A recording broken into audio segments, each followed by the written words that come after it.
if you had two paychecks and one of them was like, hey, do you want to continue on in a Netflix show or the DC universe? Yeah, do you want to go on a Netflix show that might not be good? Or do you want to take a DC movie you know will be bad? But more money. But there's a lot more money.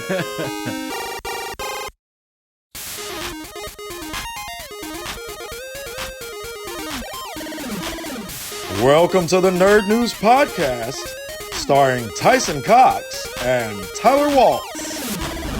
Welcome, ladies and gentlemen, to another exciting episode of Nerd News. How we doing, you nerds? Happy Tuesday. It is good to be here. How are you doing, Tyler? I'm doing really good. Nice. That is my co-host, Tyler Waltz. That song was Beat Juice by Defense Mechanism. I am your co-host, Tyson Cox. I had a birthday. I slept for 36 hours and 2 days. Yeah. Yep. That's a good birthday. Oh, God, I'm old enough that, I was like, that's great. Yeah. The only reason my D&D group was like, what are you doing for your birthday? I was like, nothing. Like, you're not doing anything? Like, nah, I got shows on my birthday. I'm like, oh, what about anything during the weekend? I'm like, no, I got work on Sunday. Got to make some podcasts and some shorts and stuff on Sunday. He goes, but what about Saturday? You doing anything? No, do you want me to do something? And they're like, kinda, you seem sad. Well, you've hit the age that other people care about your birthday more than you do. Yeah. It's kind of a weird bell curve of your birthday. Because when you're a kid, it's exciting. You're going to get gifts, you're going to get blah, blah, blah, blah. But at a certain point, it's just another day. Yeah. Or you're an adult that cares way too much about your birthday. Yes. Which is arguably the worst scenario. It's because it infuriates me when it's like, it's my birth week. I'm like, let's calm down. You're not that special. Yeah. Earn it. Yeah. Let's chill, Susan. Let's just calm down. No, my wife loves her birthday. So we do birthday month, all stuff the whole month. It's fun. I like her a lot. So it's just cutesy little stuff. But I've met people that are insufferable about it. Yeah. The constant reminders. Yeah. Hey, 6 months to my birthday. Yeah. All right. Yeah. That's how time works. Yeah. Right. We're all 6 months from something. All right. I did get an initiative tracker. My good buddy Cavill Eggleston gave me an initiative tracker, which we may be using for a live show thing that's in the works. But that's kind of all the little updates here. You got any update life dates? No, other than the stuff that we're working on. I might have a show that's going to be ran by me in Greenfield that I'm still talking over with the owners of the establishment. Nice. Don't want to say too much out loud before it's set in stone. Good call. Good call. And then we had a lot of fun with our shows Friday. Yeah, that was pretty wild. Two different energies. Yeah, it was wild. Yeah, it's wild, and we can't talk about some of the stuff that happened at the second one. I mean, you're right. Yeah, we cannot. I can. No, that's not a good idea at all. No. But the first one was at Smokers and Jokers, ran by the great Brian Petrie. Very good, and it's a cigar bar. Yep. So it's full of people that would go to a cigar bar. Yep. Which means I'm going to get home and Macy's upset because I stink. Yeah. That's what different stink. Yeah, right. That's what that show means. Yeah. So it's a lot of older white dudes just sitting around going being like, "Yeah, oh, how's your knee? Hurts? How's your wife? Jerk? Got it. Yep. All right." Yep. And the other one was what was it called? Clubhouse 2050. That's it. It's basically the only thing that I think we can legally say is that it is a swingers club. Yeah, it's a lifestyle club. Yeah, it's a lifestyle club. And it was stand up, but also just kind of like Rocky Horror, where people would just yell stuff and just do stuff. Get body parts out. I got heckled by a titty. Yep.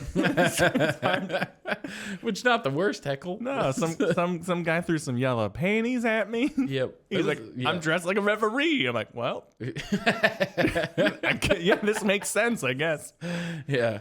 Oh man, but it was a lot of fun. Yeah, it was a great birthday. Yeah. That's also the other thing too. It's like, do you want to go to a bar and drink? I'm like, my daily life involves stories like that, where it's like, oh, this is pretty cool. All right. But yeah, so it was a lot of fun. Right now, we're just it's a weird hurry up and wait phase, right? Because we have a ton of stuff that we are currently talking through and organizing, but none of it is quite marked in the stone yet. True. It's all at 80%. Yep. We call it, we're the Nerd News Network for a reason, because we got more than just this, more than just the shorts. We got more stuff down the pipipeline. Yep, we're very excited. But let's podcast. How do you feel about that? I'm feeling good. Nice. I know that you were fired up about Blizzard. I was, because I'm so mad because Blizzard keeps doing this thing where Okay, just so you guys understand what's going on. Blizzard's had this thing where if you didn't have like a phone contract, like you had a prepaid phone or like pay as you go phone or whatever, you couldn't activate your Blizzard account, so you couldn't play Overwatch 2. Yeah. They fixed it now, but my question is, why? Why did they knew that going in? Yeah, I don't know if the question is was it a genuine mistake? Yeah. Or was it this is a choice and we got a lot of backlash on it, therefore we need to fix it? Yeah. Like what was the motivation going into it? Because it seems like a weird line in the sand, you know? And I think it's what's the word I'm looking for? Nefarious? Is that Fair? I think so. But it was ill intent. There was ill intent behind it. Yeah. For the simple fact of when you have like Verizon or AT&T or like a established phone thing, you have an account. So there's an account to link it to. Yeah. So that way you can't just hook it up to a burner phone or whatever, so you don't get their emails and their extra crap and all their other stuff. Well, that, and if you don't have money for a phone contract, they probably figure you don't have money to buy their loot boxes. Yeah. You don't have money to buy skins. Right, because it's a free game, right? I don't. Yes and no. But it's like so here's a wild thing. Blizzard is selling a charm that exists both in game and in real life. Okay. And it costs less in real life. A charm, like a keychain. Oh, like a weapon charm. Oh, like a custom thing. I was trying to think what you would use a keychain for in a shooting game. I was so confused. Look swaggy. Yeah, right. to be ill as heck. Yeah, so it's just like a little tag that hangs off the gun. Yeah. Okay, I guess that makes sense. But it costs more more real money in game.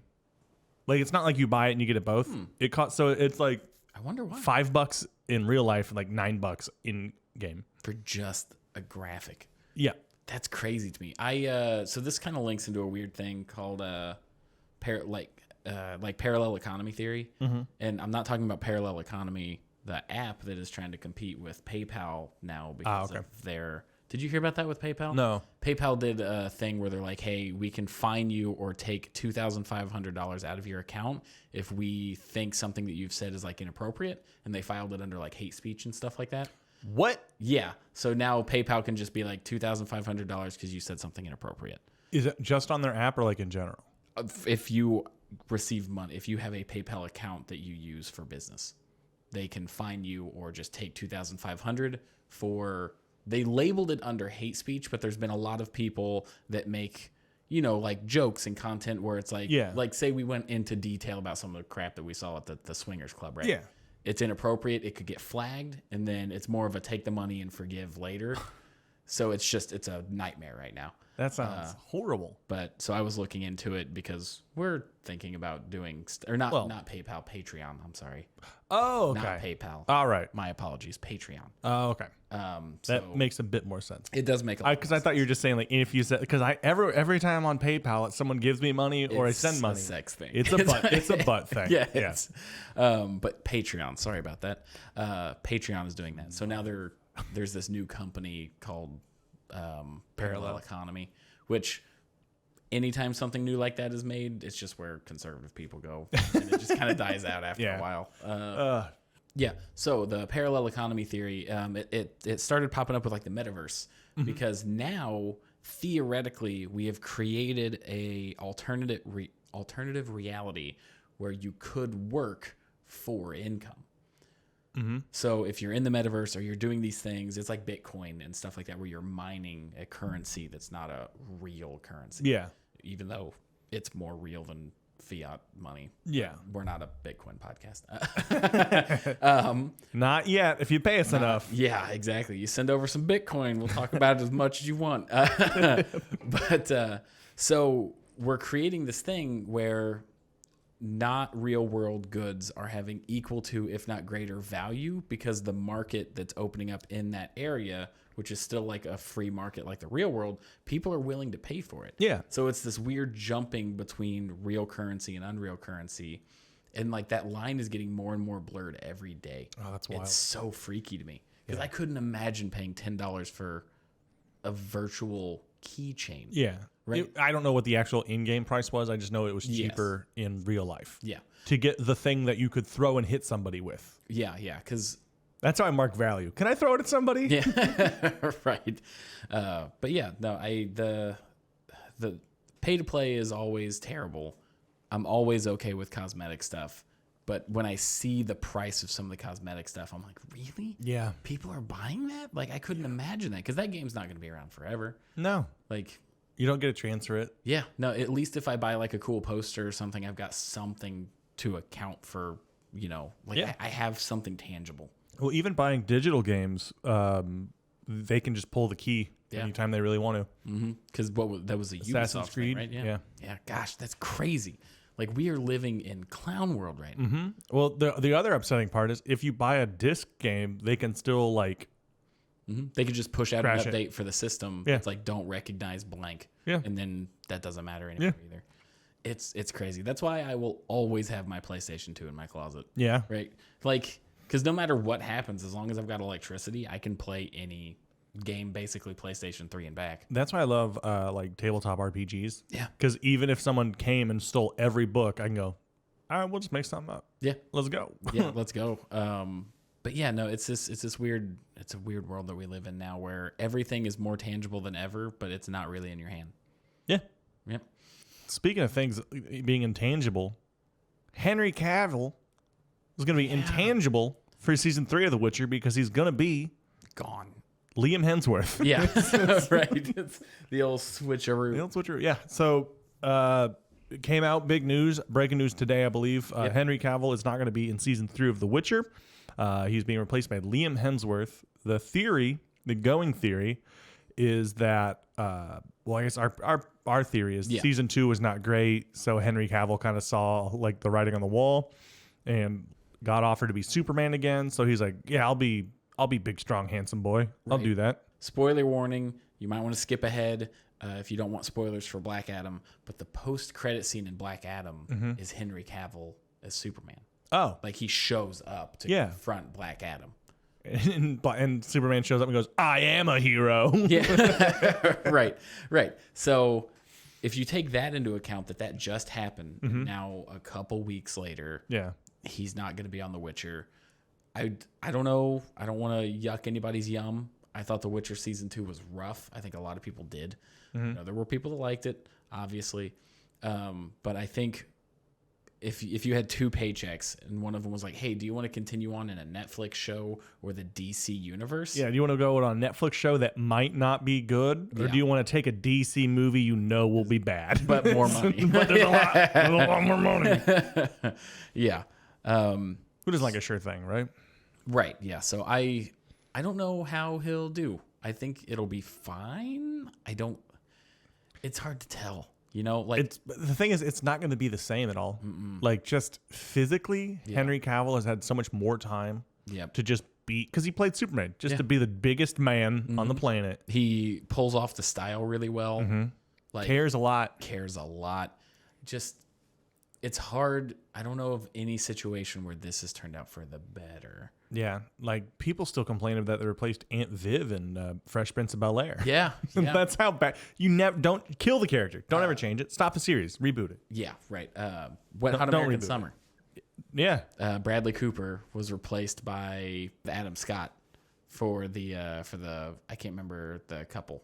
Sure. Yeah. Did you watch Wet Hot American Summer? The movie, not the show. Oh, not the show. Okay. Yeah. And that's a comedy, which it's always easier to do that in a comedy because you can play it off better. Because like when they see him again, he meets his best friend and he goes, is it too much? And she goes, sweetie, the nose job looks great. And then that's it. That's the whole thing. Like you can play it off super well in a comedy. One of my favorite gags ever was in Beer Fest when the brother dies and they have the funeral when Landfill dies, and then Gil comes in. He's got this Texas accent, big Texas hat on. Yeah. And he's just, have you seen it? No, I haven't. Oh my I've never God. seen Beer Fest. You got to watch it. So one of the characters dies. Okay. Spoiler alert. One of the characters dies and they're all sad at the funeral. They all say nice words, and they're like, this is rough. This is the end of the team. We're all falling apart. And then the same actor that played Landfill comes in and he's wearing a like a cowboy hat. He's like, my name's Gil. But Landfill's told me all about you boys, so there's going to be none of that awkward get to know each other phase. Mm-hmm. And also, if it would be better, could you just call me Landfill? And then, like, after that scene, the accent's gone, the hat's gone. He goes by Landfill. Like, why'd they do it? Because it's funny. Oh, okay. That's I got literally you. it. Yeah, that's Like, great. oh, it's so good. That movie's really good. You guys should watch Beer Fest. Yeah, I'll have to check it out. But But so Henry Cavill's gone. I unfortunately, that only works in comedies. yes, Like, it even if only you works. fake kill the character, but you know what I mean? Like, Yeah, but yeah, my only thing is no matter how good Liam Hemsworth. Hemsworth is, it's not going to be the same, and Yeah. Netflix isn't gonna do it right. No. They don't have a history of handling things well. Mm-hmm. So it's just, unfortunately, I think he's just hopping on a sinking ship. yeah. Which, I mean, he's trying to get more work, I think, because he's Yeah. got big shadows to fill or walk in. Because that's what an incredibly talented family. Yeah, They're all right. handsome and It's rich. It's insane that you've got to live up to your brother being Thor. right? Your brother That's is literally the god of thunder. aggressive, right? Yeah. Even super fat, the best. You know, True, like, yeah. awesome. But yeah, so the Henry Cavill thing. Speaking of Netflix shows, Mm-hmm. Sonic Prime. I saw an advertisement for a new Sonic animated show. Does he roll out? Does he roll out? Because Optimus Prime. Optimus, yeah. Nice. No. So it looks like the plot is that Sonic is fighting Dr. Eggman with the whole team. It's got, basically everybody. Okay. Rouge, Knuckles, all of them. Yeah, I know And- that. I knew that all three of those were characters. Yeah. But he kind of loses the fight. Okay. Like, he doesn't lose as in like he dies or anything like that. He gets like they He-Man it, so he just dies episode 1. well, they break the Chaos Emerald and it opens up a portal Okay. that shoots him and everybody else through different portals. Okay. And then when Sonic wakes up, he's in an alternate dimension. Okay. And it looks like the dimension that he's in is like all of them are in like the city as like a rebellion group kind of thing. So he's leading, like Knuckles has like a beret on. It's like I'm more sold. I know, right? Like I was just like, oh, okay, cool. They're making another I- just Sonic show, and then he gets kicked through that portal, and then Knuckles helps him up, and he's got like a beret, and he's like, "We're losing the war." And we're like, "Whoa, I am in." All right. But it looked really funny. Like, Yeah. I don't think Ben Schwartz. Yeah. Yeah, I don't think he's the voice of Sonic this time, That sucks. which does suck because he does so He well. did a really good He job. does so good. That sounds bad. I was worried it was going to be another just like multiverse thing Yeah, where that's like their whole like quit it. it's Quit multiversing. It's easy to do, which is Yeah. the problem. It's, Well, we all got used to the concept and everyone's like all the other authors were like, "What? We're lazy. We'll do it." Yeah, well, it's a novel idea that is now overused, and it's an easy reset if people don't like something that much. Yeah. It's like, it's starting to not sell very well. New thing. Like, Yeah. And it's just, there's no consequences. I mean, comics have been doing that for every 10 years for the last 100 years. Yeah, I think X-Men did it best. X-Men did great. Yeah, like the animated show that got canceled, and then they ended it with a comic book. Oh, no, I didn't hear about Oh, you didn't hear about that? No. It's depressing. Yeah? It's a depressing ending. So Is it wrong of me that I want more depressing stuff because everything else is so cheery? well, yeah, it was epic depressing. Like the crazy thing about it was the X-Men animated show that got canceled early. It got finished with a comic book, and to wrap it up, the comic book, it's Galactus. Galactus? No, that's Mar. Yeah, Galactus. Coming in, or some kind of world eater. It might not have been Galactus. Did he have the big flathead big purple sides? Did he look like he ran an intergalactic moose lodge? It wasn't it was, I cannot remember off the top of my head, but long story short, they realize they can't win.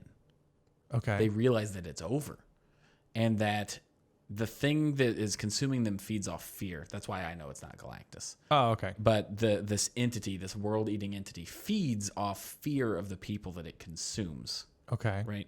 So I don't like where this is going. if it gains enough power, then it can multiverse hop, and it will destroy all the multiverses. So the end of the comic is the X-Men doing these campaigns telling people to not be scared, so it doesn't get enough power to multiverse hop, so it just freezes that entity in place. And that's the end of it. Them doing a world campaign to keep people from being scared as the planet's being consumed. How that feels impossible to do. I know, but it's incredible. Like, that's such a cool ending that's so dark and dreary. I thought it was going to be something like Professor X gets in Cerebro and just shuts everyone down. It's how they introduced, I think, the New 52. Or like whatever the modern era is like the X-Men did this big crossover thing where they were closing out the TV show, which was like the last lingering Silver Age, I think is what it was called, or something like that. So yeah, they closed it out by, we're going to let the multiverses live because of us taking a stand and not being afraid of our destiny. And it was like, this is wild. Yeah. It was crazy to read. Oh, man. Yeah.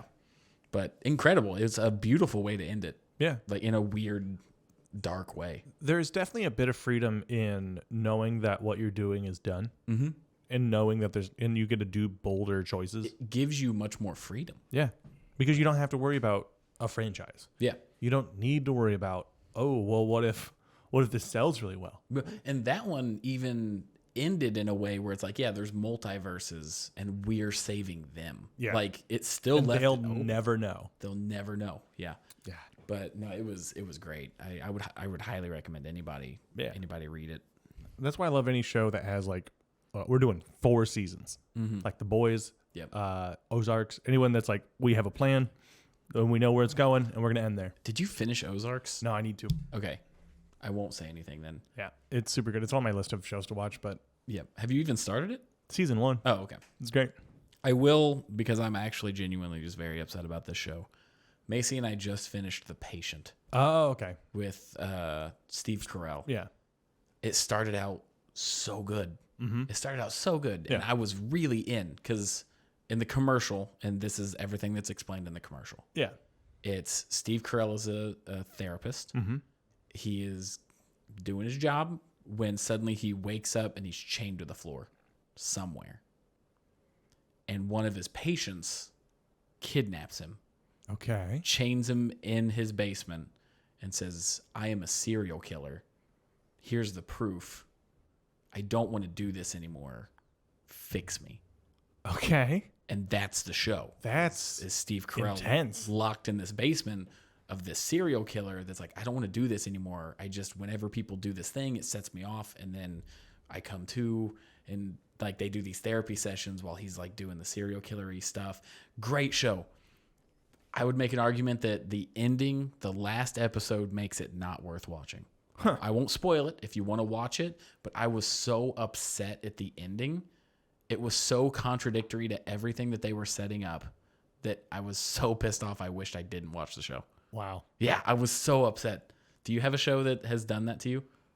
I have such a bad memory Yeah. that I was like, I probably yeah. like I also, Good talk, but Yeah. it's great for listeners. Yeah. I just well I can't. I gotta be like, what fucking shows have I watched? No, because I get like, I mean, yes and no. Some shows I'll be like, oh, that's a great start. And I think it's easier to do great starts because there's been more great starts to study from than like great finales. Great finales, yeah. But there's like a couple of shows that I watched where like it starts super good, like Walking Dead. Like after a certain point, I'm like, why waste all this time watching the first seasons? I don't. Yeah, because you know it's gonna get bad. Yeah. I stopped watching The Walking Dead after I think season 8. Yeah, and Which that's is way longer than most people. that's a lot. Yeah. But I adored the comic books. Like it was a thing. I realized I was making it an obligation to watch the show because I enjoyed the comics so much. Yeah, which is just a weird thing to have. And the comics ended and upset me. Like I was very upset with the ending of the comic books. Yeah. But it felt like he just gave up. He was like, oh, I've got this story of the Commonwealth. This is kind of neat. We're doing more political stuff instead of violent stuff. I don't know how I'm closing this out. Time skip, play it, roll credits. Like Yeah. I was like, oh my God. But yeah, that makes sense because I mean the story is the story of people's lives, and like there's always going to be conflict, so there could always be another. Like it's not as compelling. That's always something. Well, he ended it in the middle of a conflict, which was the weird thing. there was it was the middle of a conflict, no payoff, and then there was a time skip. You got a brief 1-page summary of what happened to everybody after like 5 years, and then that was it. That was the end of the comic book. Like months of building up this next big baddie, and then they were like, you don't get to see the conclusion of this. You get to see the outcome. It's like, what? That is so disappointing. That is just wrap it up. Yeah. And then be like, and then that was it for a while. And then here's where they're at now. Yep. And then I don't even know what the TV show's doing other than just wasting people's time. I think it's the last season, right? Then they got all the spin-offs and Yeah. Like that's why, again, having 4 seasons, that's perfect. Having a set amount is perfect. Yeah. Yeah. Knowing what you want to do and doing it is always going to be better than let's see how far we can go. Yeah. Because Supernatural, like that first season. I do love how campy it got eventually. Yeah. I don't know. I stopped watching. I couldn't. It just became too much. It was just like, okay, how many more seasons am I going to hang on? And then it was 7 more seasons after I stopped watching. Yeah. Like I quit watching after they killed the devil. Yeah, right. It feels like it's hard and to go new anywhere. season. Like what? Yeah. He killed the well, this is like distilled evil. Like all right, I guess. Yeah. I only made it like 3 seasons in. Yeah. I liked them, but then it was like I don't really understand. It was like adult Scooby-Doo at that point. It was just like another, which is fine. Yeah. Except the dog was a car. Yeah. Right. The first season though, with trying to find I can't remember their dad's name. Dad. Right, Dad. But Jeffrey Dean Morgan is that actor. That was great. I think the first season of Supernatural was amazing. Yeah. So fun. You know, it's a lot of people, it's like a dog chasing cars. Like, all right, well, now what? Oof. Yeah.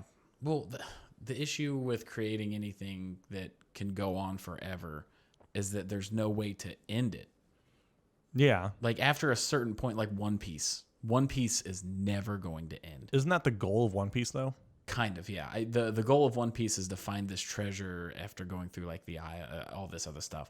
But it's a pirate show, so No, I meant like literally the guy's goal is to keep it going. Yeah.